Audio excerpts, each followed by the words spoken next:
balik lagi kita ngobrol bareng di channel teman ngobrol, video to sharing and caring. Oke teman-teman, kali ini kita bakal ngobrol bareng sama seorang teman yang ditunggu-tunggu sama teman-teman yang lainnya. Kenapa? Karena kali ini kita akan mengundang seorang teman, yaitu adalah Award SNMPTN 2019. Nah, jadi teman-teman kan di luar sana yang tahun depan nih calon-calon maba, calon-calon mahasiswa baru itu pada banyak yang masih bingung nih antara SNPTN, SBMPTN, jalur mandiri. Nah, nanti kita akan ngobrol sama masing-masing orang yang melalui seleksi, ada yang seleksi SNPTN, ada yang seleksi SBMPTN. Nah, sekarang nih kita bakal ngobrol sama teman-teman yang lolos jalur SNPTN di salah satu universitas negeri di Kota Bandung yang favorit banget, dan jurusannya juga cukup favorit banget gitu. Langsung aja kita panggil teman kita. Dadah. Oke teman-teman, sekarang kita udah bareng sama teman kita nih. Siapa dia? Coba kita kenalan dulu ya supaya lebih dekat. Nama saya Ahmad Fikri. Saya sekarang sedang jangan dikasih dulu. Jangan dikasih dulu sekarang kamu kuliah di mana nanti. Penasaran kan? Oke, sebelumnya teman-teman boleh dulu dong klik tombol like, subscribe, dan komen kalau teman-teman ingin bertanya atau teman-teman ingin request untuk tema obrolan selanjutnya. Oke, tadi namanya Fikri ya teman-teman. Sekarang kita tanya, Fikri ini kan yang katanya nih lolos ke salah satu perguruan tinggi negeri di Kota Bandung yang favorit ya. Oke. Sekarang langsung aja ya, kita to the point aja, langsung aja kita tanya, kamu mahasiswa di universitas mana sih? Aku Universitas Pajajaran. Universitas apa? Pajajaran. Oh, Universitas Pajajaran. Ya, Wow. Unpad. Itu dulu kampus idaman aku, tapi kan Ya, ya ampun, dari Unpad ternyata jurusan apa? jurusan akuntansi. Unpad jurusan akuntansi. Wow, ini tuh kayak jurusan-jurusan favorit anak-anak sosum ya. Kalau misalnya saintek kan biasanya kedokteran, dan ini jurusan favoritnya sosum itu akuntansi ya. Dan ini passing grade-nya lumayan tinggi ya di antara sosum-sosum lainnya ya. Bisa jadi paling tinggi malah. Paling tinggi di Unpadnya. Di Unpadnya paling tinggi akuntansi ini, dan biasanya juga di univ-univ lain juga lumayan tinggi ya akuntansi. Oke.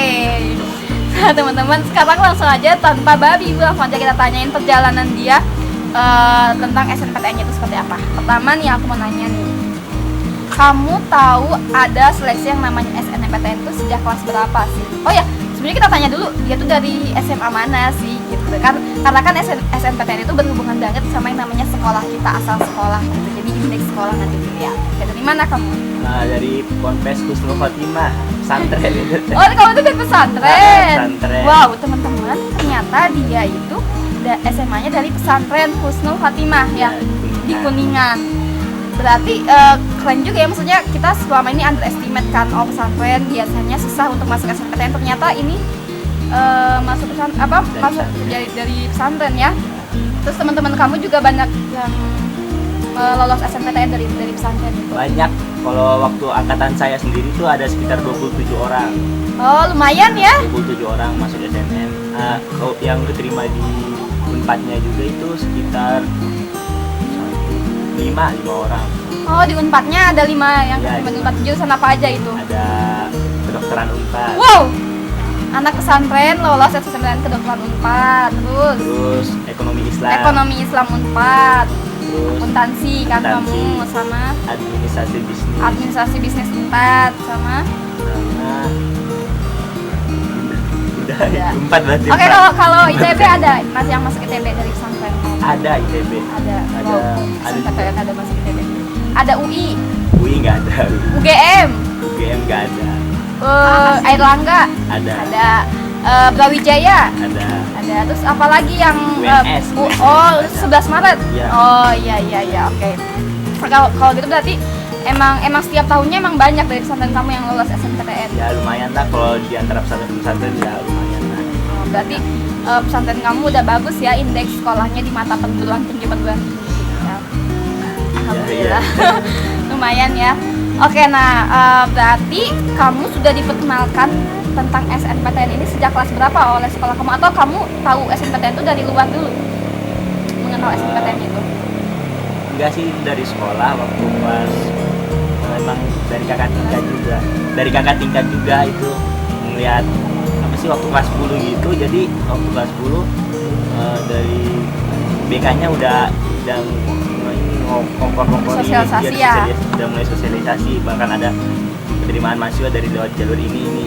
Oh, berarti sejak kelas 10 sudah diperkenalkan tentang dunia perguruan tinggi Ya. dan seleksinya maksudnya seperti apa gitu. Oh, mantap.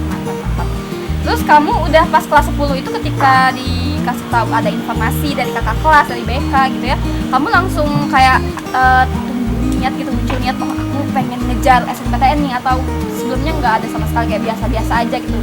Iya, itu langsung tumbuh, soalnya aduh ntar kalau misalnya ngeliat yang lain kayak ada SBM mandiri gitu, ntar bakalan pasti belajar lagi buat itu, soalnya bakalan beda pelajarannya. Nah udah, kenapa nggak yang pelajaran dari SMA aja dibagusin biar nilainya rapotnya bagus, biar diterima undangan aja. Emang dari niatnya dari kelas Oh, 10. mantap banget. Jadi kamu itu udah niat sejak kelas 10 mau ngejar jalur SNPTN karena males ribet tes lagi.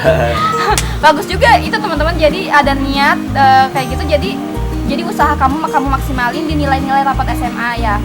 Oke kalau gitu terus berarti kamu kan udah merancang nih dari kelas 10 nih, kamu udah merancang, tapi kamu ketika itu kan kamu jurusan IPS ya, IPS. Nah di situ emang kamu yang pengen di jurusan IPS atau keterimanya di IPS, atau karena ini dari orang lain gitu, masuk IPS dari orang tua atau apa gitu? IPS ya. Awalnya tuh bimbang gitu antara IPA dan IPS gitu. Nah terus tapi waktu kelas 9 tuh mikir-mikir juga gitu ya, kalau misalnya belajar IPA ada pelajaran kimia, fisika gitu, kayak kurang seret gitu, jadi nggak enak aja belajar fisika kimia, lebih suka ke ekonomi gitu. Ya udah waktu kelas 10 ke ekonomi, terus waktu ada psikotes gitu juga emang lebih cocok IPS, ya udah ambil IPS aja. Oh, memang dari psikotes juga IPS, terus kamu juga lebih suka pelajaran ekonomian.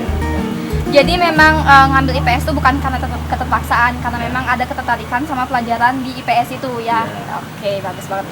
Nah terus jadi kamu dari kelas 9 udah pengen IPS, terus kelas 10 diberitahukan, disosialisasikan tentang SNPTN, dan kamu udah nyusun strategi nih ya. Ya bisa jadi. Terus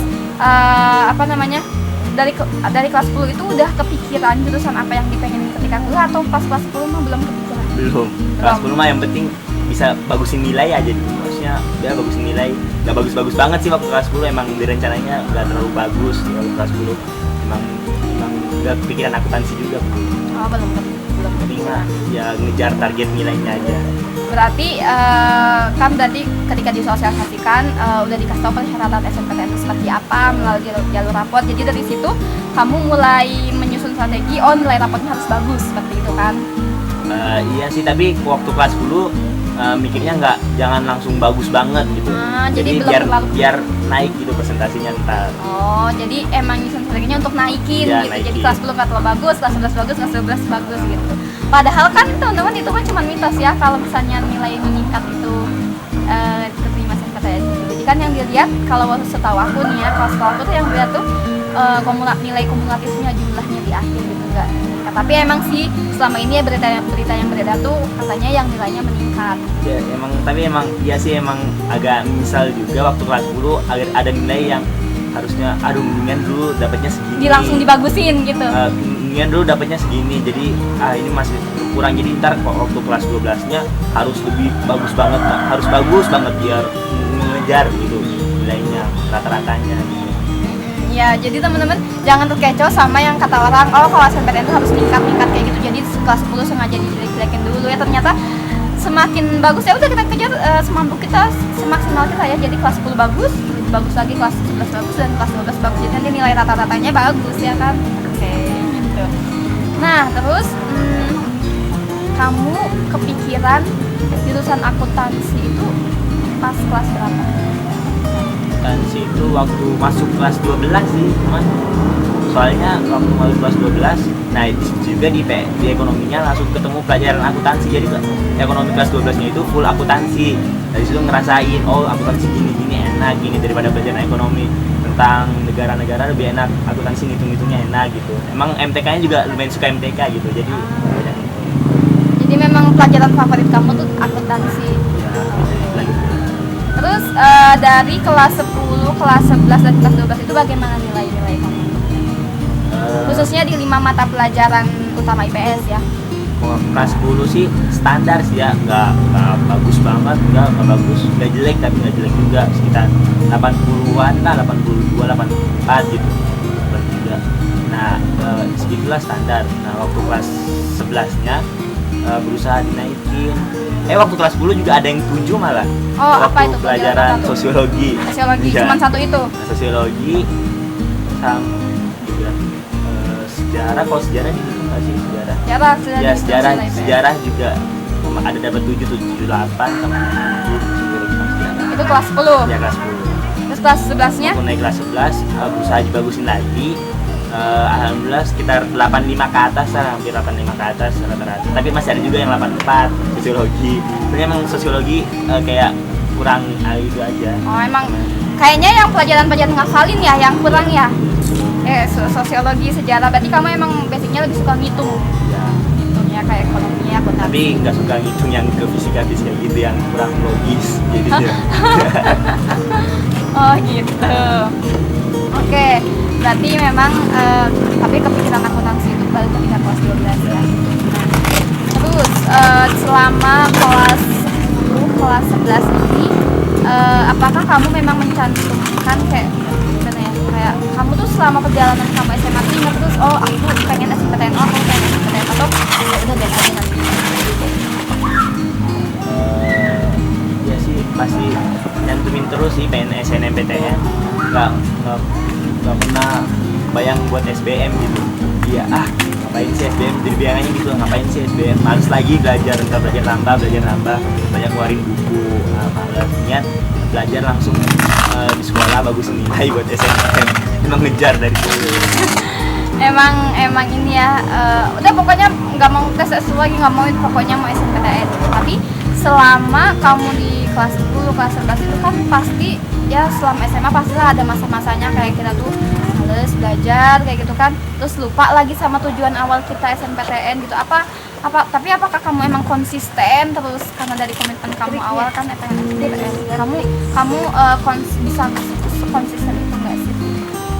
Enggak sih, pasti juga ada waktu di pelajaran itu aduh males juga, ngantuk, biasanya juga pernah ngantuk di pelajaran itu, boring ya, tapi kalau di pelajaran itu kayak boring aja di kelas ini. Tapi waktu dikasih tugas baru ngerjain lagi, semangat kayak ngerjain, kayak penting di tugas buat dapat nilai. Emang ada kepikiran sih, penting nilainya agak naik aja.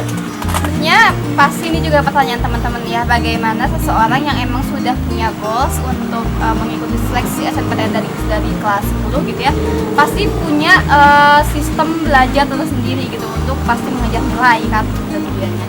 Kamu punya sistem belajar sendiri nggak sih? Gimana sistem belajar kamu, apalagi di pesantren kan banyak kegiatan lainnya nggak sih, kayak kegiatan keagamaan gitu kalau di pesantren. Nah, bagaimana kamu mengatur jam belajar kamu dan bagaimana sistem belajar kamu?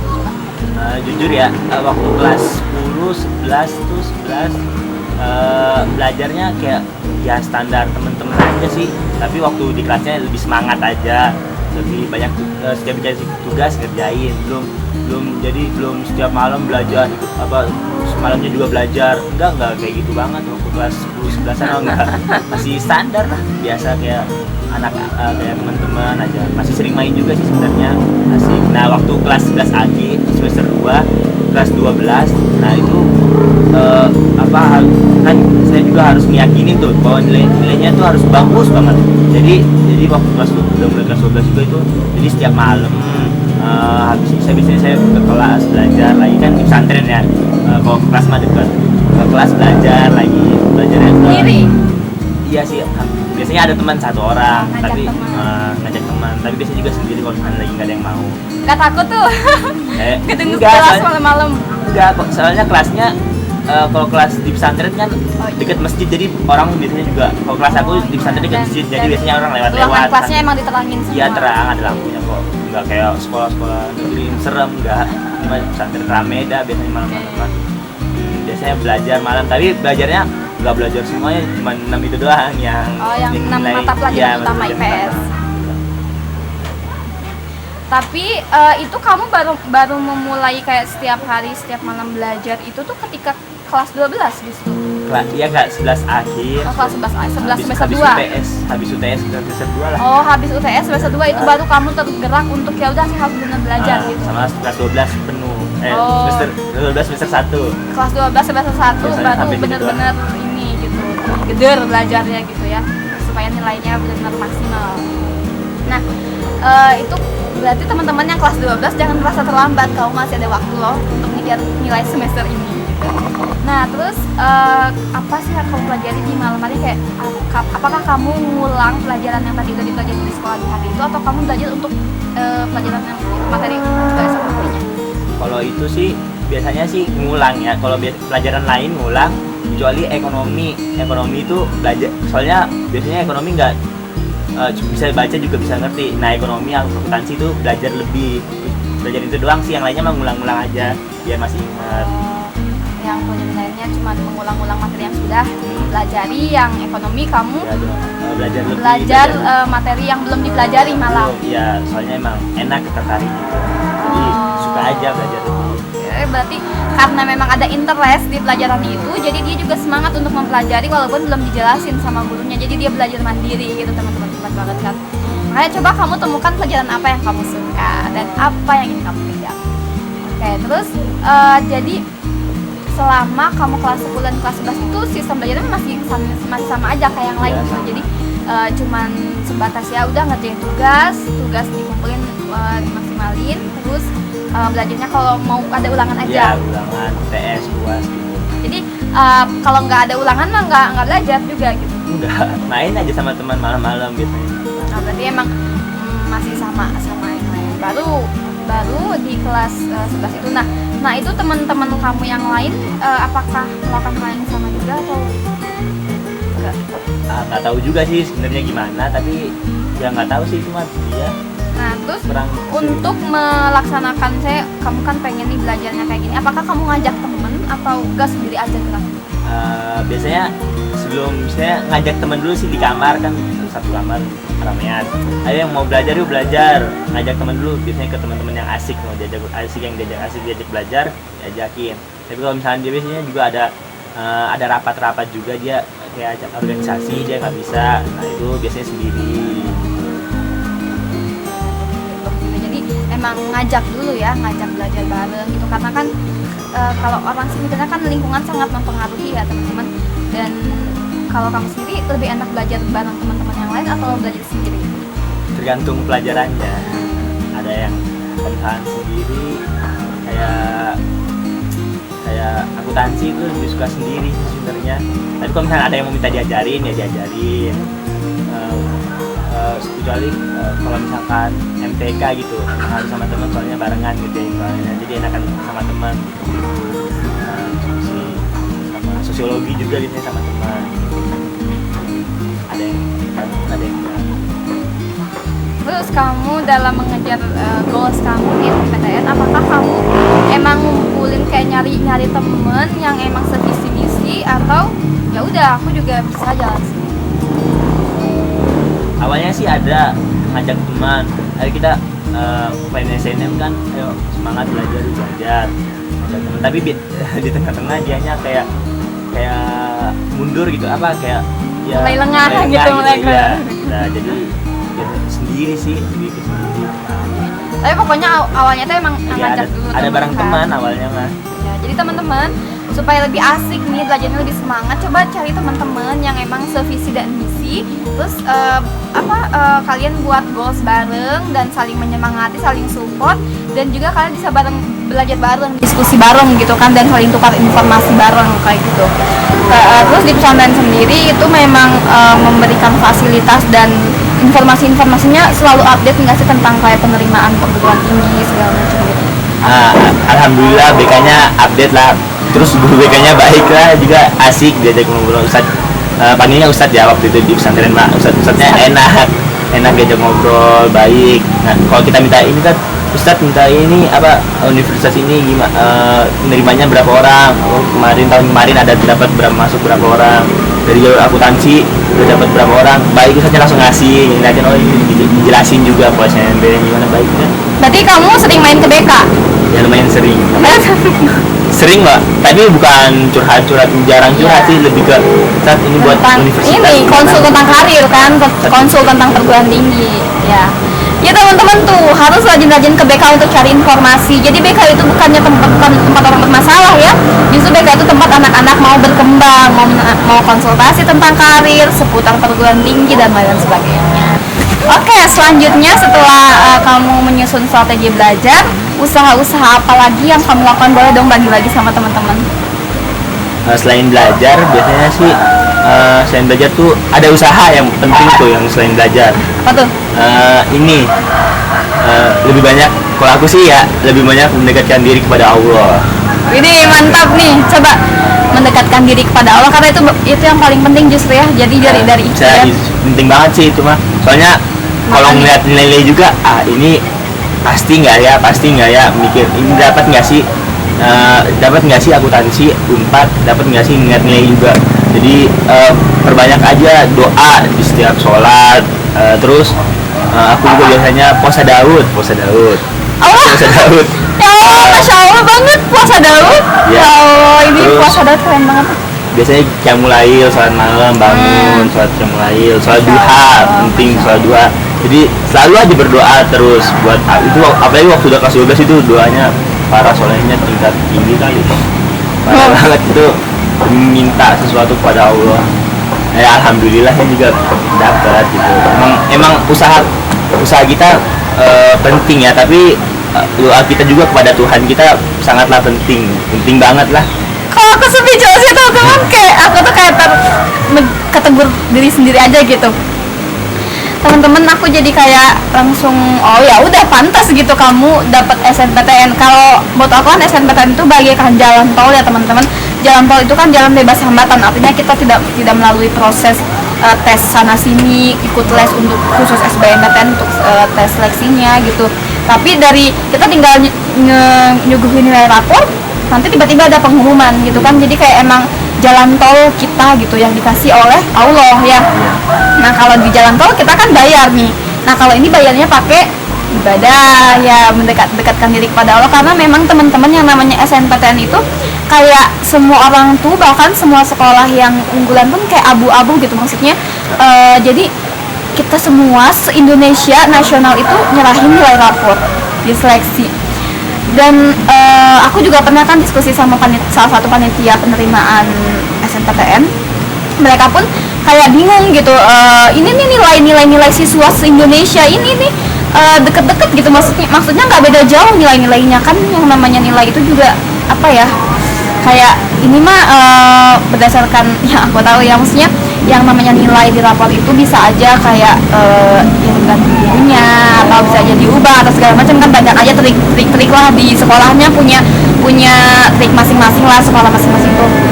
Terus si panitianya pun bilang gitu, ini mah nilai-nilai siswa tuh kayak berdekatan tuh. Jadi kita mau nilainya dari apa? Mungkin dilihat dari sertifikat prestasi tambahan atau dari apalah ya. Jadi keterima SNPTN tuh gara-gara apa? Banyak orang yang kayak menanyakan seperti itu gitu.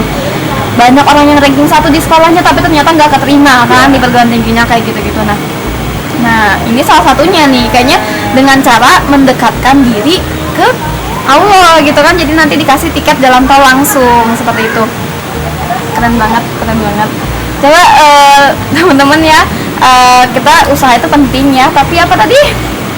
Ibadah pada Allah juga lebih penting. Ya, kita lebih penting lagi ya, karena kan yang punya tiketnya itu ya Tuhan kita ya gitu, Tuhan yang hak kuasa sama segalanya gitu. Karena benar-benar abstrak banget lah kriteria orang yang masuk SNPTN. Oh ya, kamu sendiri ini ngupload sertifikat prestasi? Enggak, makanya banyak ibadah soalnya prestasi nggak ngupload satupun. Jadi ya takut juga nggak keterima. Aduh gimana nih, makanya lebih banyak ibadah aja lah. Gitu. Jadi Fikri ini kan merasa tidak punya sertifikat prestasi, terus juga nilai ya mikirnya pasti di sekolah-sekolah lain juga banyak yang nilainya kayak 80, 90 gitu, apalagi sekolah-sekolah unggulan di luar sana mungkin ya. Jadi andalannya cuman berpasrah ke Allah gitu ya, mendekatkan diri terus ke Allah, ikhtiar terus, dan mendekatkan diri ke Allah, nggak punya sertifikat prestasi, terus juga misalnya dari pesantren juga kan, maksudnya ya bukan dari pesantren sih, cuman ya itulah ya, di luar sana banyak juga sekolah unggulan gitu. Jadi benar mendekatkan diri ke Allah aja gitu. Memang keren banget. Jadi kayaknya itu rahasianya ya gitu. Tapi kamu tetap meyakinkan diri bahwa bisa nih SNMPTN bisa. Kamu punya optimisme gitu nggak sih? Optimis sih ada ya, ada. Tapi pernah juga kayak aduh melihat nilai rata-rata, melihat nilai rata sendiri, aduh ini bakalan dapat gak sih SNMPTN saat akuntansi apa ya akuntansinya. Soalnya nilainya tuh rata-rata banget. Malah kalau misalnya lihat rata-ratanya lebih turun dikit sama kakak kelas dari Husnul juga yang dapat akuntansi 4. Oh, jadi tahun sebelumnya udah pernah ada kakak kelas yang 2 tahun sebelumnya. Oh, 2 tahun sebelumnya. 2 tahun, bukan tahun sebelumnya nggak ada. 2 tahun sebelumnya ada kakak kelas masuk akuntansi 4 jalur undangan juga. Nah, itu rata-rata dia lebih tinggi dikit daripada aku. Gitu. Jadi gitu. Agak kurang yakin juga waktu hari penaruhan itu. Bingung gitu. Oke, kalau gitu kita sekarang nanya tentang bagaimana proses dia sampai memilih si akuntansi 4 ini. Jadi kan pertama pasti pengumuman dulu kan di sekolah, masuk berapa besar waktu itu, 40% terbaik di IPS ya kan. Nah, kamu urutan keberapa itu? Keempat. Oh, Keempat, bukan pertama. 5 besar ya, 5 besar lumayan bagus juga itu.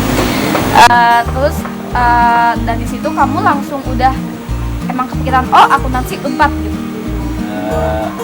Ya langsung bilang ini akuntansi 4 nih, soalnya peringkat 1 ranking satunya dia pengennya Undip. Nah, jurusan ekonomi.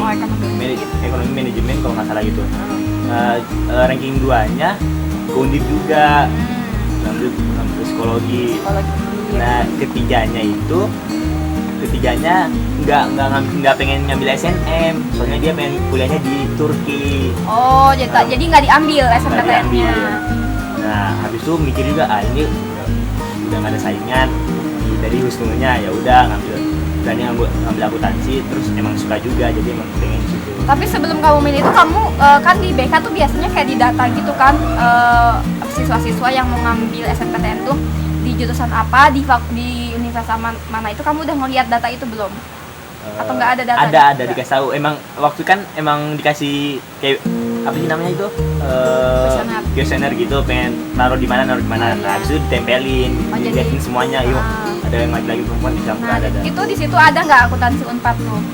Ada perempuan waktu itu, Ahwat ya, kalau di pesantren namanya Ahwat. Dia juga naruh akuntansi 4, tapi di pilihan kedua. Oh, di pilihan kedua. Dan rankingnya di bawah kamu, ranking paralelnya. Jadi kamu merasa pede tuh untuk ngambil di pilihan pertama gitu. Tapi emang kamu pengen di Unpad, kenapa pengen milihnya Unpad? Kan kalau kita lihat nih, kita kan biasanya nih ya teman-teman, misalnya aku suka akuntansi, tapi aku mau milih peluangnya yang gede, misalnya di universitas yang akreditasi. Akuntansinya nggak terlalu tinggi. Kalau Unpad kan tinggi banget ya teman-teman. Nah, itu kamu dengan pedenya ngambil Unpad aja gitu. Ya kalau pede gitu, pengennya sih sebenarnya kalau misalnya gitu di UI ya, di UI pengen juga, tapi sempat kedesit mau di UI. Tapi ya itu mah mustahil lah. Itu mah janganlah, udah buang lah. UGM tuh udah kayak itu mah saya sama aja bohong, naruh sia-siain. Nah, terus yang kepikir lagi selanjutnya Unpad.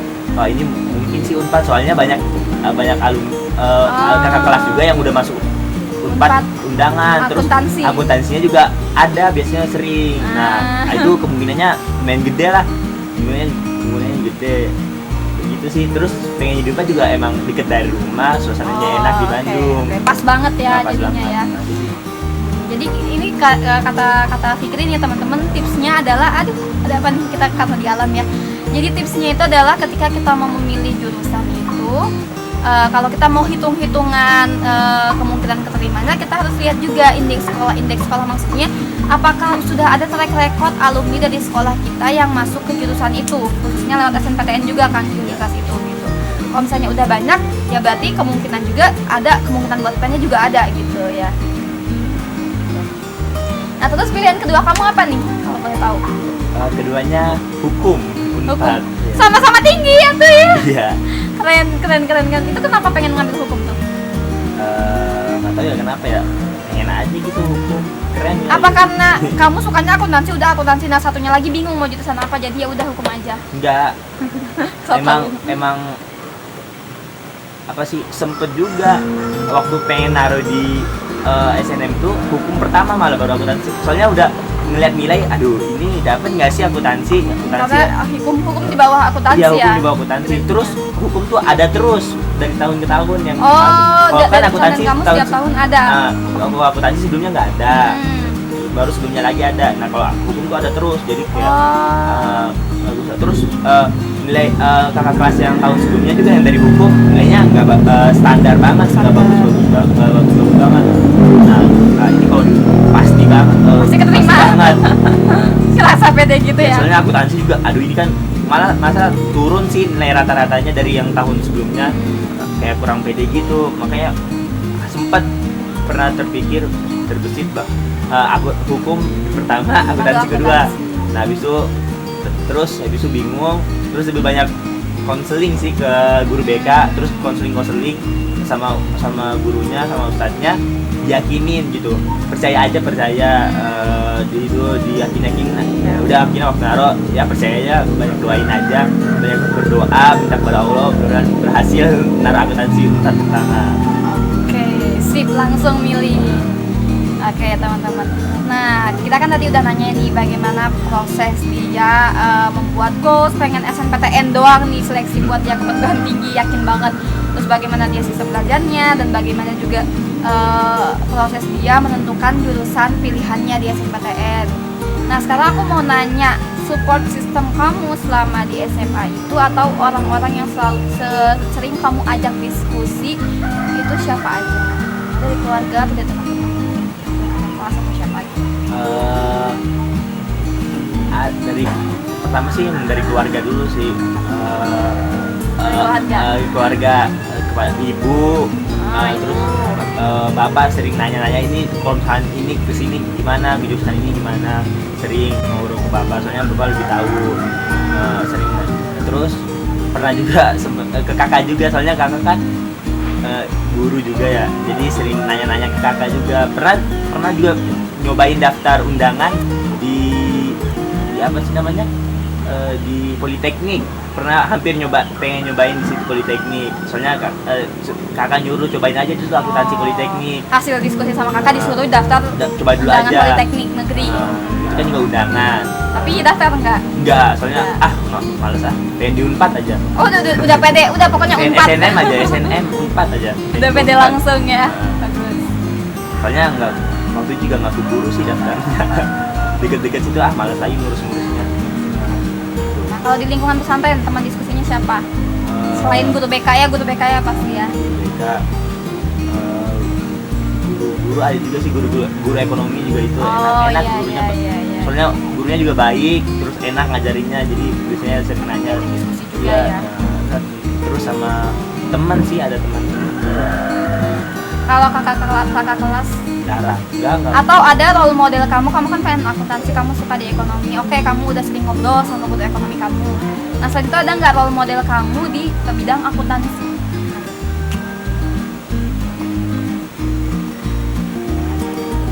Ada. Siapa? Bapak saya sendiri. Bapak kamu jadi akuntansi juga, orang akuntan. Iya. Oh alah. Berarti dia terinspirasi dari sosok ayahnya. Soalnya kalau misalnya nggak ngerti gampang, tinggal belajar kayak juga. Ada dosen pribadi di rumah berarti ya. Iya. Oke, asik juga ya. Ya emang biasanya tuh kayak menurun gitu ya karir tuh. Coba kita lihat genogram keluarga gitu. Biasanya tuh kayak profesi keluarga tuh suka bawa sampai anak-anaknya kayak gitu. Oke, nah berarti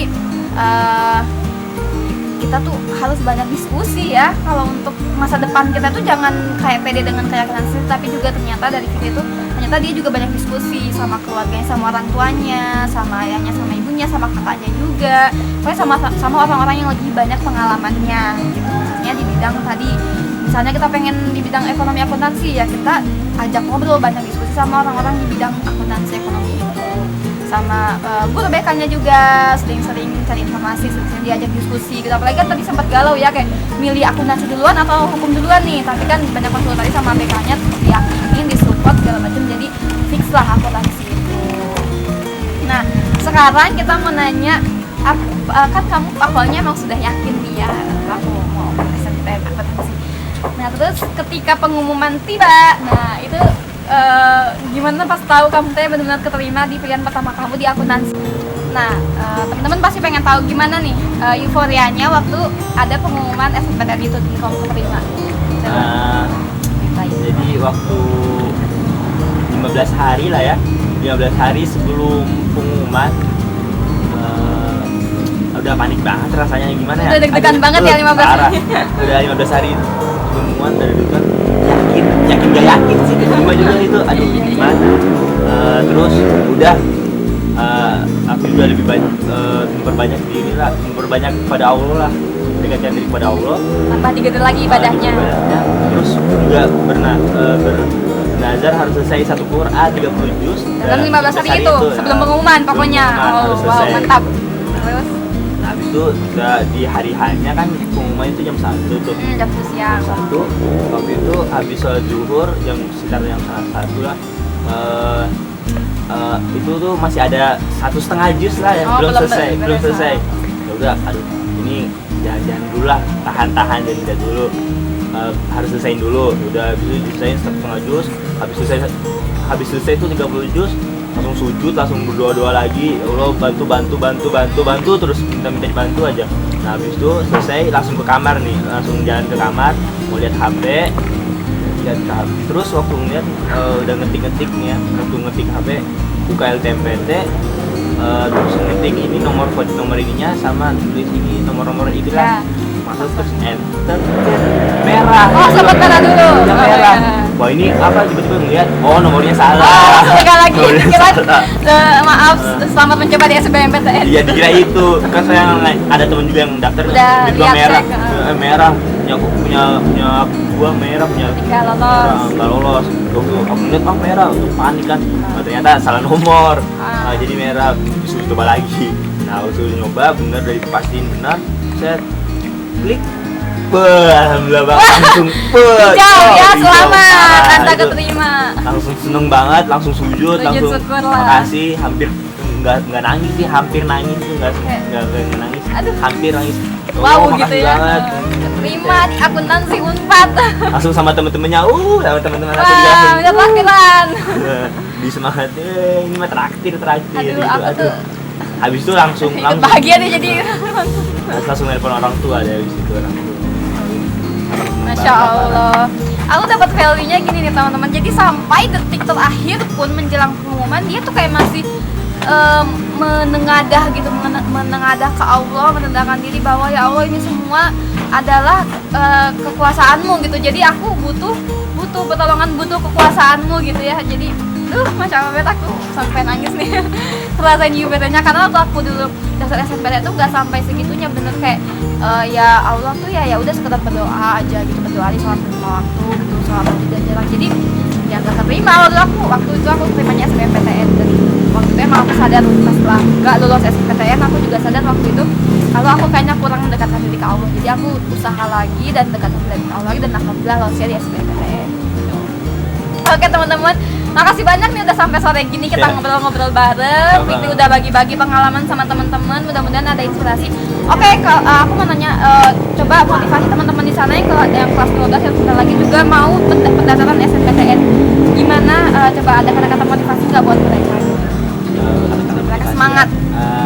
Semangat aja sih intinya mah, jangan nyerah dulu, ingat nilai sebelumnya, yakin aja di akhir kelas 12 ini, akhir semester 5 ini tinggiin aja semuanya, yakin, belajar terus, belajar aja, semangat, maksimalin bagusin aja nilainya intinya mah. Jadi nggak ada kata terlambat ya. Nah, belum ada, pasti masih bisa dah itu mah. Habis itu kalau udah selesai semua semester 5, berbanyaklah mendekatkan diri pada Tuhan.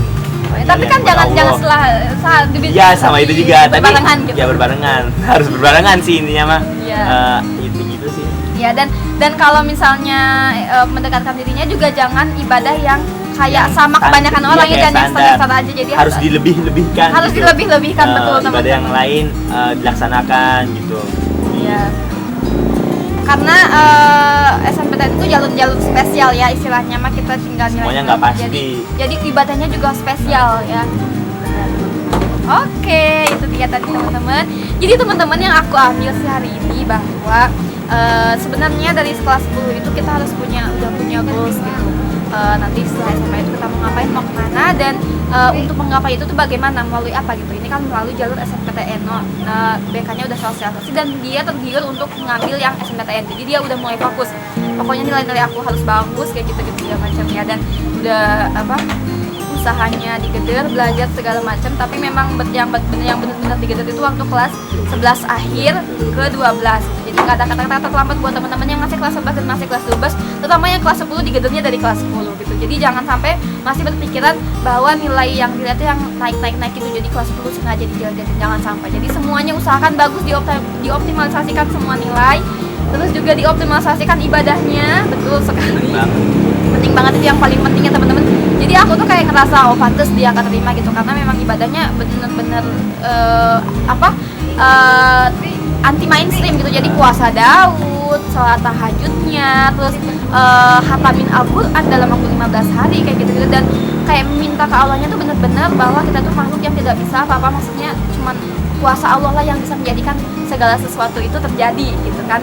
Dan untuk menentukan sebuah jurusan, kita mau jurusan apa nantinya juga disesuaikan dengan ketertarikan kita di bidang apa nih. Dia kan tadi di mata pelajaran ekonomi dia suka banget nih, hitung-hitungan di ekonomi dia suka banget, jadi dia tertarik ke itu. Dan dia juga banyak mencari tahu, banyak sharing, banyak diskusi dengan guru BK-nya di sekolah, dengan orang tuanya di rumah, dengan guru ekonominya yang memang di bidang tersebut gitu. Jadi dia punya role model, orang tuanya ya tadi ayahnya gitu. Jadi banyaklah sharing, banyaklah diskusi, banyaklah cari informasi sebanyak-banyaknya, dan kenali diri kalian itu minat dan bakatnya itu di bidang apa, seperti itu.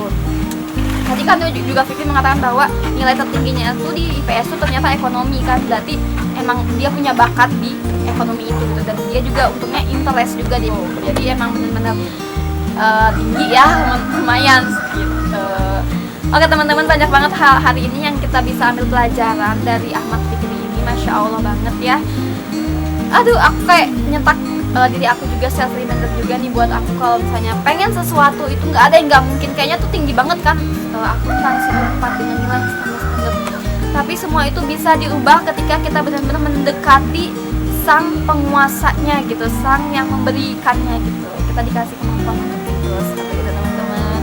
Mudah-mudahan cuap-cuap hari ini bersama Fikri bermanfaat buat teman-teman dan juga kita ya. Untuk terus semangat untuk mengejar mimpi. Nggak ada yang nggak mungkin teman-teman, sok diikhtiarkan, usahanya diikhtiarkan juga, doanya deketin Allahnya. Allah lagi, Allah dulu, Allah lagi, dan Allah terus. Oke teman-teman, terima kasih udah menyimak obrolan panjang hari ini. Dadah, assalamualaikum.